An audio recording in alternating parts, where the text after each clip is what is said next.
इक्तजा मेरे वालिदैन मुझे ताने देते हैं, मुझसे पढ़ाई नहीं की जाती और ना ही मेरा दिल पढ़ाई करने का, और मेरे वालिदैन मुझे फालतू इंसान समझते हैं और फालतू इंसान के ताने देते हैं।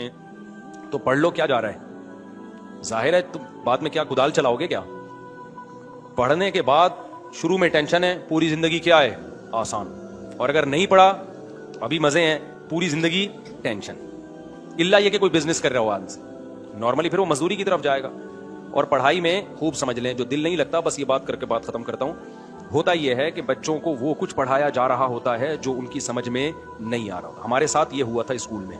फिर हमने मेरे एक रिलेटिव है, उन्होंने पढ़ाना शुरू किया ना, तो जो बेसिक चीजें पढ़ाना शुरू की तो फिर मुझे केमिस्ट्री और फिजिक्स समझ में आना शुरू हुई है, फिर मुझे बड़ा मजा आता था उसमें।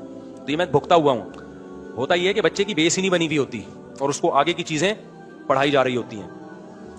मिसाल के तौर पर इंग्लिश में है पढ़ाई, तो इंग्लिश ही नहीं आती उसको, तो खाक पड़ेगा वो, समझ रहे हो? बेसिक इंग्लिश ही नहीं आती उसको, तो 8वीं तक सही पढ़ा नहीं होता, 9th में पढ़ने की कोशिश कर रहा होता है तो नहीं आता। तो बच्चों के लिए ना स्कूलों में तो दिमाग से निकाल दो कि बच्चा पढ़ेगा। ये 40-40 बच्चे, 20-20 बच्चे हो ही नहीं सकता कि टीचर उनको सही तरह से पढ़ा दे, चाहे कितना अच्छा स्कूल हो। होम स्कूलिंग में बच्चा पढ़ लेता है, तो होम स्कूलिंग में कोई ऐसा टीचर का इंतखाब करें जो खैरख्वाह हो और वो आपके बच्चों को अपना बच्चा समझ के पढ़ाए, वो उनको यानी एजुकेटेड बनाने की कोशिश करे। कोई भी फन जब पढ़ा रहा है ना, तो कोशिश करे इसको ये फन आ जाए।